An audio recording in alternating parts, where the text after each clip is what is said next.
Opening sequence. The film begins with a flashback to the day the creatures first appeared on Earth. We see the chaos that ensues as people realize that these monsters hunt humans based on sound. This sequence establishes the dire stakes and sets the tone for the film. Immediate aftermath.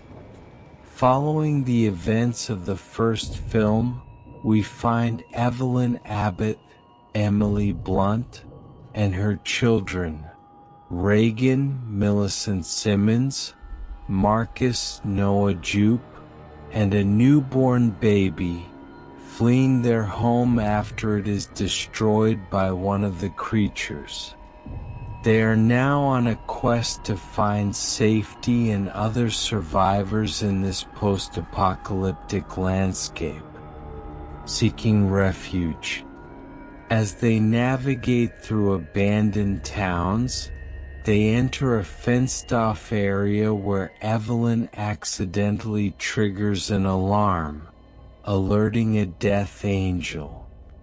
In their frantic escape, Marcus steps into a bear trap, drawing attention to their location.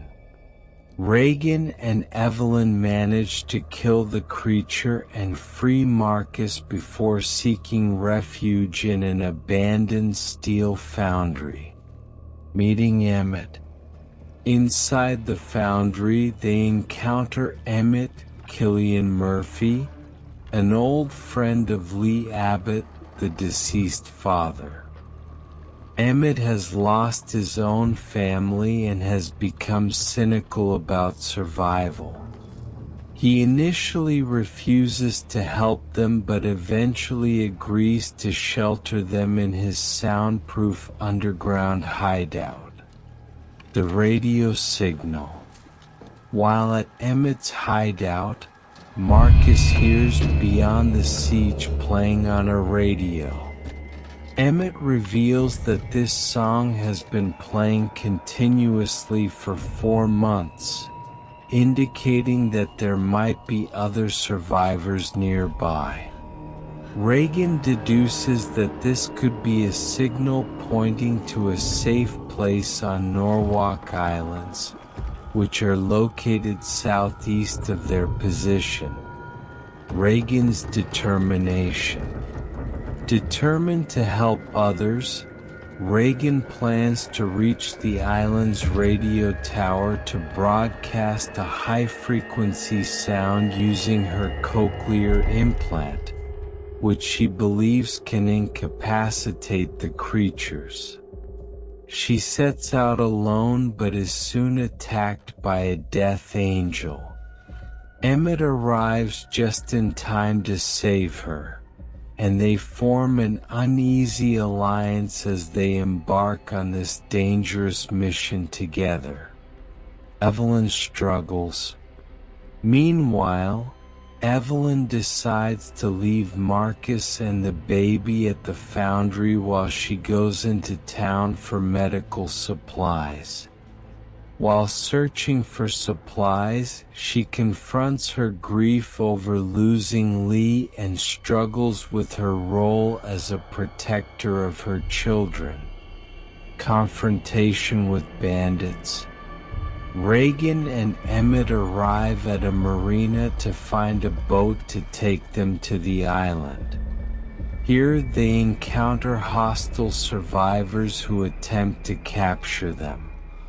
In a desperate move, Emmett creates noise to attract death angels, which leads to chaos as the creatures attack the bandits instead.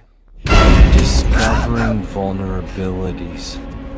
After surviving this encounter, Emmett realizes that the death angels cannot swim when one drowns while attacking him. This revelation gives them hope as they row toward the island where a small colony of survivors lives.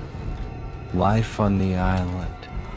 Upon reaching the island, Reagan and Emmett meet other survivors who have managed to live relatively normal lives despite the ongoing threat.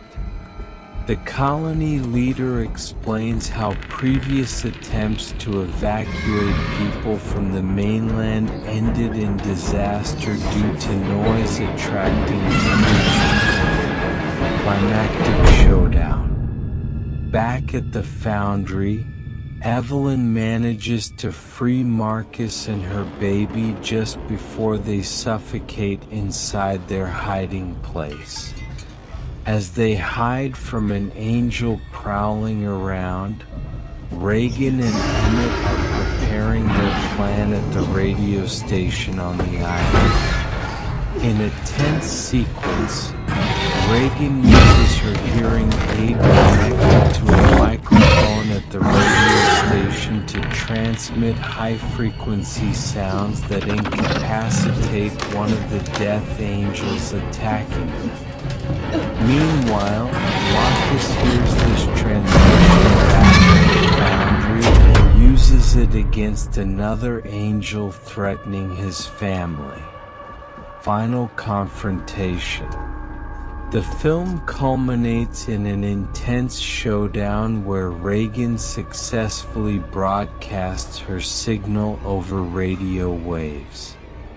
This allows other survivors across different locations to weaponize this frequency against the creatures.